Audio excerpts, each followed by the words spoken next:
Tenía 19 años, estaba embarazada y fue abandonada en una isla maldita, no por un crimen, sino por haberse enamorado. Lo que ocurrió después se convirtió en uno de los secretos más oscuros de la historia colonial.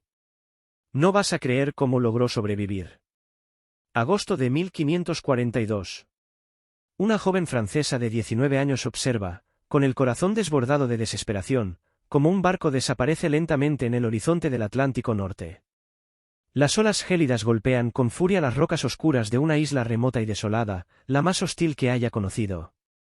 Marguerite Darok ha sido abandonada.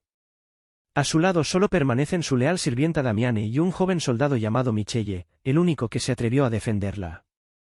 Han sido dejados atrás en un lugar que los marineros llaman la Isla de los Demonios, un sitio tan temido que ni siquiera los pueblos indígenas se atreven a pisarlo. Esta no es una simple historia de supervivencia, es el inicio de un castigo despiadado impuesto a una mujer por haber amado al hombre equivocado durante una expedición al Nuevo Mundo. Lo que sigue es una lucha desesperada contra una tierra maldita, una soledad brutal y terrores que escapan a toda lógica humana. En el año 1541, Francia vivía el auge de las grandes expediciones marítimas bajo el reinado de Francisco I. Con la ambición de competir con los vastos dominios coloniales de España y Portugal, el rey comisionó varias misiones al Nuevo Mundo.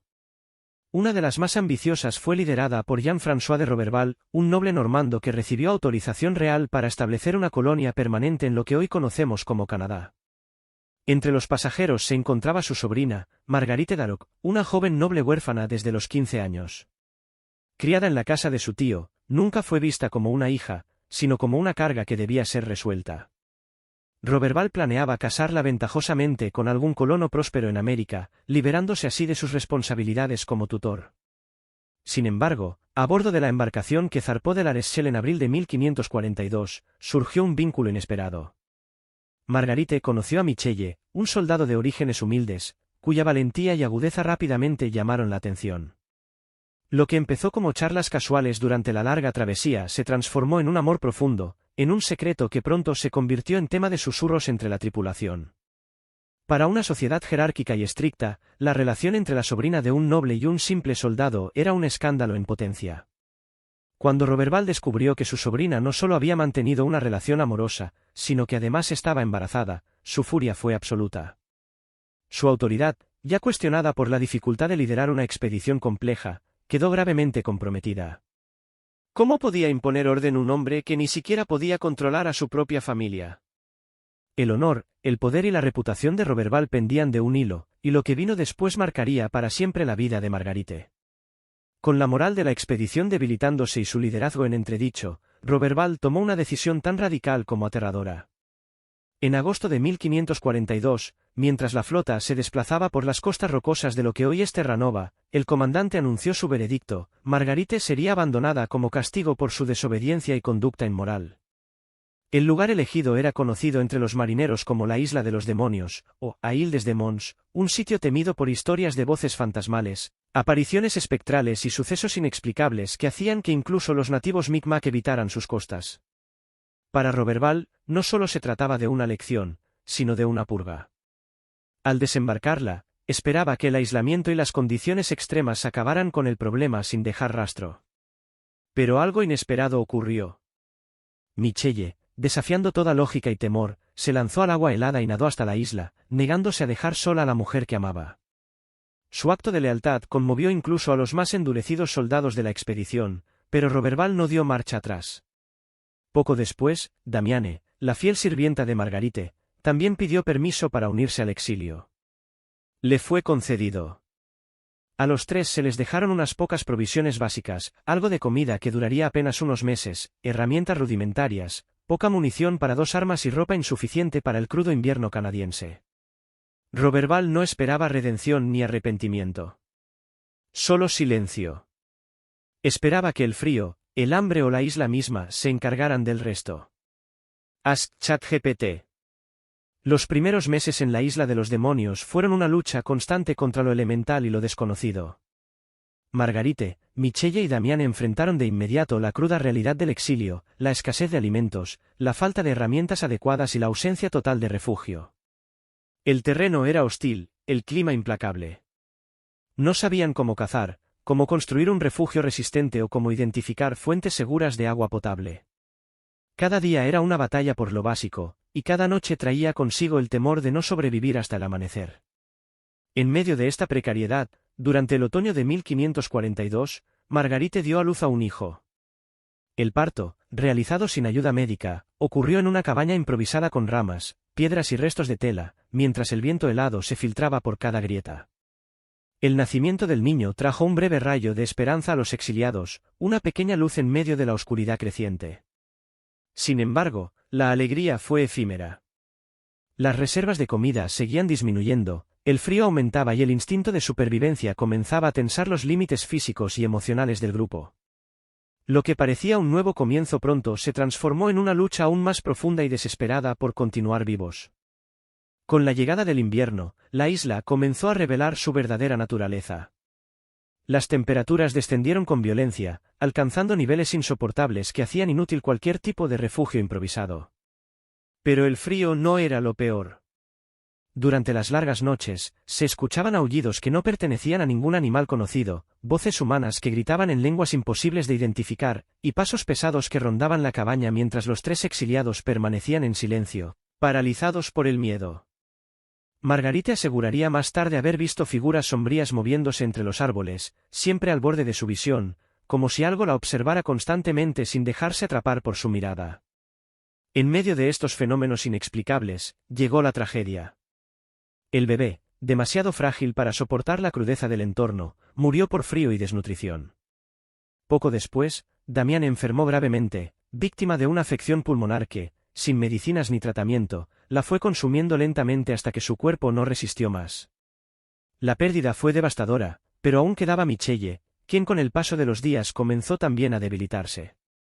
La tos se volvió persistente, su fuerza disminuía, y su cuerpo mostraba los signos claros del desgaste extremo. En la primavera de 1543, Michelle falleció, dejando a Margarite completamente sola. Lo emocional se mezcló con lo práctico, no solo perdió al hombre que amaba, sino también al único que aún podía protegerla y cazar. En esa isla maldita, donde la línea entre lo real y lo sobrenatural se volvía cada vez más difusa, Margarite quedó enfrentada a un silencio absoluto, al vacío más cruel que pueda soportar un ser humano. Sola en la isla de los demonios, sin más compañía que su propia sombra y los ecos del viento, Margarite se vio obligada a desarrollar habilidades que jamás pensó necesitar. Lo que antes era impensable se volvió indispensable. Aprendió a construir trampas rudimentarias para atrapar pequeños animales, a pescar en aguas heladas, y a conservar alimentos para afrontar los meses más crudos del invierno. Cada logro representaba una pequeña victoria contra un entorno implacable. Pero no solo eran los elementos lo que debía enfrentar. Las visitas de los horrores invisibles se volvieron más frecuentes. Voces que la llamaban por su nombre durante las tormentas, figuras que aparecían dentro de su refugio sin dejar huella, objetos que amanecían fuera de lugar y huellas en la nieve que no eran suyas.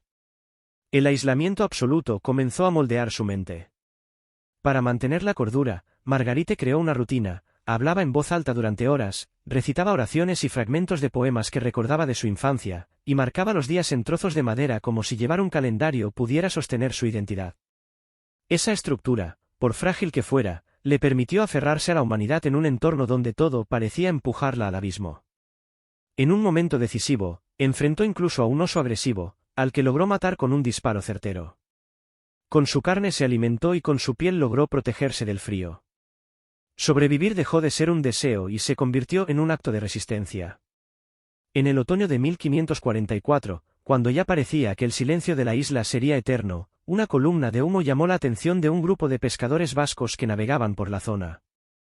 A pesar de las supersticiones que rodeaban la isla de los demonios, decidieron acercarse.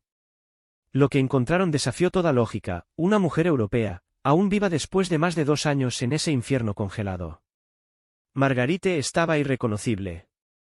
Su cuerpo estaba extremadamente delgado, su piel endurecida por el viento y el frío, su cabello completamente blanco. Vestía ropas confeccionadas con pieles de animales que ella misma había cazado. Pero lo más impactante no era su aspecto físico, sino su forma de hablar. Hablaba sin parar, como si intentara llenar años de silencio acumulado. Su mirada era intensa, marcada por un trauma profundo, y su voz cargaba la urgencia de alguien que había enfrentado lo inexplicable. En 1545, regresó a Francia, y su historia causó un auténtico revuelo en toda Europa. Algunos dudaban de su relato, incapaces de aceptar que una joven aristócrata hubiera sobrevivido sola en condiciones tan extremas.